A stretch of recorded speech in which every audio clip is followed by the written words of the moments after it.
Just finishing touch. আর কি দেখো দেখো তো হেভি লাগছে। লাগছে বুঝি?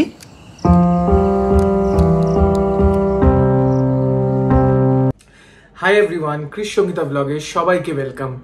আজকে চলে এসেছি আর একটা নতুন ব্লগ নিয়ে, বাট এটা অ্যাকচুয়ালি কোনো ব্লগ নয়, এটা বলতে পারো একটা মুভি রিভিউ। আমি জানি অনেকদিন হয়ে গেছে আমাদের কোনো ব্লগ আসছে না, যতটা সম্ভব করার চেষ্টা করব ব্লগ, বাট আজকের এই যে ভিডিওটা হচ্ছে এটা হচ্ছে একটা মুভি রিভিউ নিয়ে। আমি একটু কথা বলতে চাই একটা সিনেমা নিয়ে, তাই আমি বানালাম।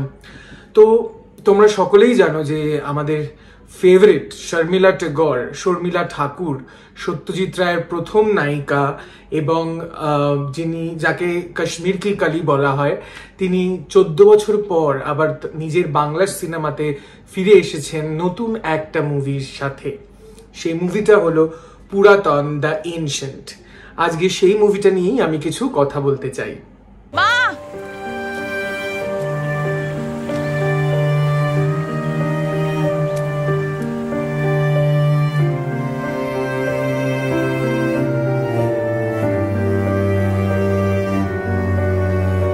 পুরাতন নিয়ে কথা বলতে গেলে প্রথমেই যেটা আমাকে বলতে হবে সেটা হলো সুমন ঘোষ। ভেসেছি আমি তোমার বেশে, ডেকে যায় আলেয়া। ডিরেক্টর সুমন ঘোষের মুভি এর আগেও আমি প্রচুর দেখেছি আর ওনার কাজ আমার সত্যি খুব ভালো লাগে, কিন্তু পুরাতন দেখতে গিয়ে আমার কেন জানি না অদ্ভুতভাবে মনে হচ্ছিল যে আমি সিনেমা দেখছি কম, আর একটা কবিতা মনে হচ্ছে যেন কবিতার মতো একটা ভাসমান চলচ্চিত্র আমার চোখের সামনে রয়েছে। তো ডিরেকশন নিয়ে আমার বেশি কিছু বলার নেই। সুমন ঘোষের মুভি যারা দেখেছো তারা প্রত্যেকেই জানো যে উনি কত ভালো ডিরেকশন দেন, তো তাই ডিরেকশন নিয়ে আলাদা করে, পরিচালনা নিয়ে আলাদা করে আমি আর কিছু বললাম না। তবে হ্যাঁ, একটা কথা আমি বলবো যে ডিরেকশন, পরিচালনার জিনিসটাকে আরো সুন্দর করে ফুটিয়ে তুলতে যে জিনিসটা সাহায্য করে সেটা হলো এডিটিং, সম্পাদনা। আর এখানে এই পুরাতন সিনেমাতে এডিটিং বা সম্পাদনার স্পেশাল মেনশন একটা করা দরকার, যেটা আমার সিনেমাটা দেখে পার্সোনালি খুব পছন্দ হয়েছে, খুবই ভালো লেগেছে। আর যিনি এডিটিং করেছেন তার নামটা আমি স্ক্রিনে দিয়ে দিচ্ছি, তোমরা দেখতেই পাচ্ছ। তো এই সম্পাদনা বা এডিটিংটা এত সুন্দরভাবে মুভিটাকে ফুটিয়ে তোলার জন্য ব্যবহার করা হয়েছে যে যখন তুমি সিনেমাটা দেখবে, যেভাবে একটা সিনের সাথে আরেকটা সিনের যে জাক্সটাপোজিশনটা হয়েছে, যেভাবে বসানো হয়েছে সিনগুলোকে, সেটা দেখে মানে ভীষণ ভীষণ একটা অন্যরকম অনুভূতি তোমাদের, যারা সিনেমা লাভার, যারা যারা চলচ্চিত্র প্রেমী যারা, তাদের অন্তত খুবই ভালো লাগবে। পুরাতন নিয়ে কথা বলবো আর আমাদের শর্মিলা ঠাকুরকে নিয়ে কথা বলবো না, সেটা তো হতেই পারে না, যার জন্য এত মানুষ দেখতে যাচ্ছে আসলে এই চলচ্চিত্রটি, এই সিনেমাটি, যার জন্য আমি আজকে দেখতে গিয়েছিলাম সিনেমাটা, তার কথা না বললেই নয়।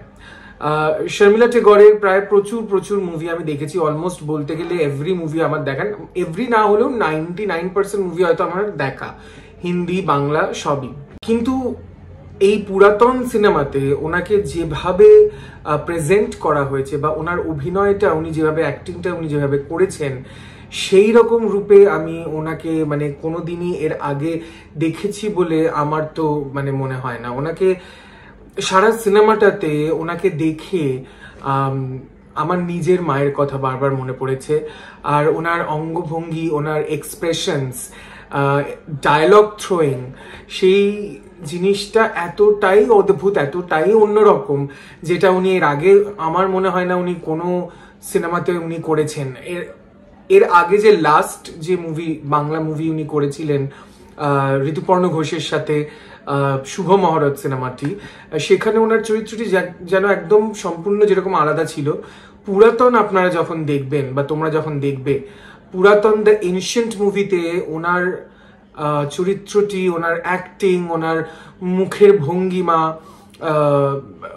মুখের বিভিন্ন মাসল মুভমেন্টস, সেইগুলো একদম অন্য রকম, যেটা চরিত্রর সঙ্গে খুবই সুন্দরভাবে মিলেমিশে একাকার হয়ে গেছে। আর ঋতুপর্ণা সেনগুপ্ত এবং ইন্দ্রনীল সেনগুপ্ত দুজনেই খুবই ভালো। ইন্দ্রনীলকে তো বরাবরই বিভিন্ন নানা রকম চরিত্রে আমরা দেখে এসেছি, সেম গোজ ফর ঋতুপর্ণা, ওকেও আমরা নানা রকম চরিত্রে আমরা দেখে এসেছি। সো এই সিনেমাটিতে দুজনেই খুব সুন্দরভাবে নিজেদের চরিত্রগুলিকে ফুটিয়ে তুলেছে। এছাড়াও যে জিনিসটা আমি মেনশন করতে চাই সেটা হচ্ছে সিনেমাটোগ্রাফি এতটাই সুন্দর যে পুরাতন দ্য এনশিয়েন্ট নামটাকে ফুটিয়ে তোলার পেছনে সিনেমাটোগ্রাফির প্রচন্ড বড় একটা হাত রয়েছে। সিনেমাটোগ্রাফারের নামও আমি স্ক্রিনে দিয়ে দিচ্ছি, তোমরা দেখতেই পারবে।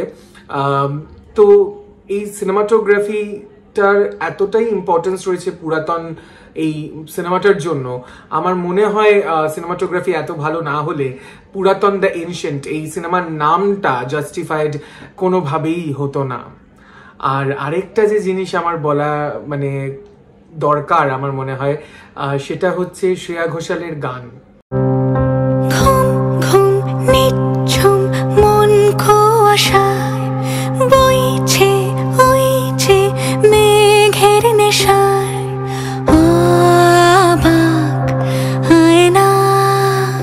শ্রেয়া ঘোষালের একটাই মাত্র গান রয়েছে ইন্টারভেলের আগে সিনেমাটাতে, আর এত সুন্দরভাবে সেই গানটাকে পরিবেশনা করা হয়েছে যে মানে আমি শ্রেয়ার গলাতে আমার মনে হচ্ছে যে এইরকম টাইপের একটা গান, মানে এরকম একটা অন্যরকম গান আমার মনে হচ্ছে প্রথমবার। তো সবাইকেই আমি বলবো, যারা চলচ্চিত্র প্রেমী মানুষ, যারা ভালো সিনেমা দেখতে পছন্দ করো, আর্টিস্টিক সিনেমা দেখতে যারা পছন্দ করো, কিছুটা সিরিয়াস মুভিও দেখতে যারা পছন্দ করো, তারা প্লিজ যাও, গিয়ে মুভিটা দেখো। দরকার হলে নিজের মা বাবার সাথে গিয়ে দেখো, ভীষণ ভালো লাগবে। সারা সিনেমাটা দেখতে দেখতে আমার শুধু আমার মায়ের কথাই মনে পড়েছে, যেটা আগেও বললাম। একটা ভেতরে একটা চাপা একটু অদ্ভুত টাইপের কষ্ট আমার মনে হয়েছে, কারণ সিনেমাটা ইজ অল অ্যাবাউট, মানে এই মুভিটা particularly is all about mostly about your memories. তো মুভিটাতে দেখতে দেখতে এত কিছু জিনিস আমার নিজের লাইফের সঙ্গে মিলেমিশে যাচ্ছিল যে একটা চাপা কষ্ট আমার হচ্ছিল যে ওই সব দিনগুলো এরকম ছিল, ওই রকম জায়গায় আমি মানে আমার ছোটবেলাটা কিভাবে কেটেছে, সব জিনিসগুলোই যেন আমার চোখের সামনে ভেসে উঠছিল এই সিনেমাটা দেখতে দেখতে। তো ভীষণ ভালো সিনেমা। কোনো সিনেমাকে আমি রেটিং দিতে পারবো না, বাট তাও যদি আমাকে দিতে বলা হয় রেটিং, তাহলে আউট অফ 5 আমার মনে হয় এই মুভিটি 4 পাওয়ার যোগ্য। আর যাও সবাই মিলে দেখো, এনজয় করো, আর দেখে কমেন্টে জানিও যে তোমাদের কিরকম লেগেছে এই সিনেমাটি। তো আজকের এই ভিডিওটা এখানেই শেষ করলাম। আমি জানি অন্যরকম একটা ভিডিও দিলাম, ব্লগ চ্যানেলে একটা রিভিউ মতো ভিডিও দিলাম, বাট প্লিজ যাও সিনেমাটা দেখো, আর আমাদের চ্যানেলটা সাবস্ক্রাইব করো, লাইক করো, শেয়ার করো, আর কমেন্ট করে জানিও যে তোমাদের কেমন লাগলো। চলো আজকের মতো এখানেই শেষ করছি, টাটা। করবি তুই এটা? আমার মেয়ে তো ফেমিনিজমের দোহাই দিয়ে এতদিন বিয়ে করেনি, তোমার কি excuse? It's all my fault. ভেসে ভেসে যায় যে সময় নিরুদ্দেশে, ভেসেছি আমি তোমার বেশে, ডেকে যায় আলে